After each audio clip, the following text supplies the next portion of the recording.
Greetings and welcome to this edition of Positronic. I'm Barry P. Cook. I'm here to talk about the latest episode of The Flash, Season 8. It was called Lockdown. And as it begins, we see that Chester is on monitor duty, and he's visited by Astrid, I think that's her name, and they have kind of an awkward conversation about the fact that they like each other, but they're not going to say it, which is silly.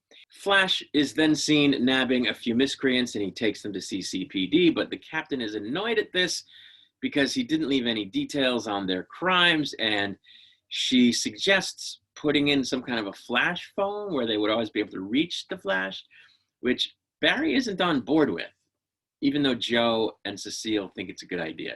Caitlin keeps getting updates on Frost's dating adventures, which she finds annoying, but is also about to go on a date herself. Frost and Chilblain have been dating and kind of been on a whirlwind dating spree and posting about it, and Caitlin was annoyed by it. Anyway, back at CCPD, someone gasses the place and Barry goes down. And he ends up staying down just as long as everybody else does, even though as the Flash, he would have metabolized the gas way faster and would have woken up before everybody else. So that was dumb. Apparently, the guy behind this gassing is Goldface, who is a character from the Flash comic book. In the comic book, of course, he was gold and he had a gold suit. And in this case, he's just a dude in street clothes. But he does have like a meta-powered gold chain that he whips around. Anyway, he wants something in the armory. He wants the meta bullets. Back to Caitlin, she's on her date, and they run into Frost and Chilblain doing karaoke, much to Caitlin's dismay. Back at CCPD, when Goldface can't find the meta bullets that he wants, he chokes Barry, but Barry says he can procure them for him, or I guess make him new ones. So he lets him go and sets him on that task. Caitlin and Frost then argue over Frost's boyfriend being a jerk. I guess he hasn't always been that great to Frost, and Caitlin has a problem with it, so they have an argument. Back at CCPD, Barry tricks Goldface and stuns him with a sound device before escaping with the captain. But he and she still both have meta-suppressing bracelets on, so we can't do any Flash stuff. But hers kind of short circuits, and Barry urges her to take down Goldface by taking on his abilities, but she refuses because she's afraid that she won't be able to control it and all that stuff. Back on the Caitlin date, Caitlin has a talk with Chilblain, and she seems to hear him when he tells her, you got to chill out. Barry eventually convinces the captain to take on Goldface, so she does in fact absorb his ability, and she confronts him while Barry tries to get his bracelet off, and upon succeeding, he takes down Goldface altogether, and it turns out that Goldface has been working for Amunet. I guess she wanted these meta bullets.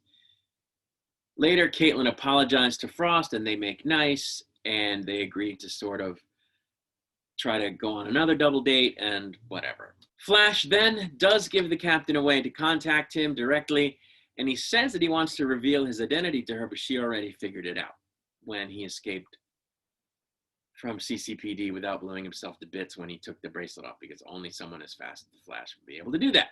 After this, there's a scene at Joe's house where he's having dinner with Iris, and when Joe leaves the room to get something, Iris experiences a time shift, and when Joe comes back into the room, it's much later. So she's shifting through time again, even though I guess everyone had thought she was kind of cured, but we know from last episode that she isn't because her hairbrush disappeared. But anyway, that's where the episode ended. There was nothing remarkable about this episode one way or the other, except for the stupid thing where Barry didn't metabolize the gas faster than everybody else. I also don't care about Chester and Astrid. I don't care about, I don't want to say that. I don't want to say that I don't care about how Caitlin gets along with Frost. I think I like those two characters, but this has nothing whatsoever to do with the Flash. Frost doesn't even use her powers. So it was purely drama stuff. And, we only get to see Barry be the Flash in the beginning and at the end. And it's like,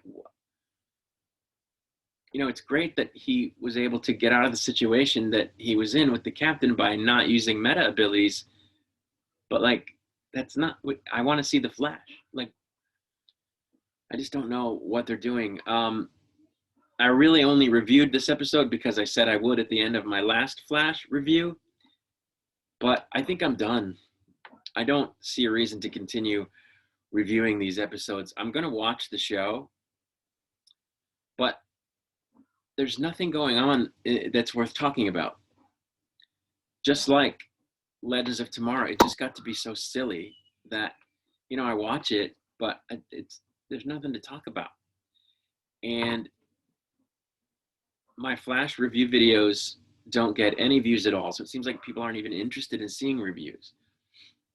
My other videos don't do gangbusters exactly, but they do twice and 3 times the amount of views that my Flash videos get. So it's just not worth putting in the time because the content isn't worthy and because no one cares, apparently. So this is the last one I'm going to do. I'm going to continue, of course, doing Superman and Lois reviews. I'm going to continue doing Star Trek, although at this point we just have Picard until Strange New Worlds comes on, and I think Picard will be over by then. I haven't done the math, so they may or may not overlap, but I'm definitely going to be doing the rest of Picard. I'm definitely going to be doing Strange New Worlds. We've got Obi-Wan coming up, so there'll still be plenty to do. But I'm done with the Flash. So there you go. I'm going to take off.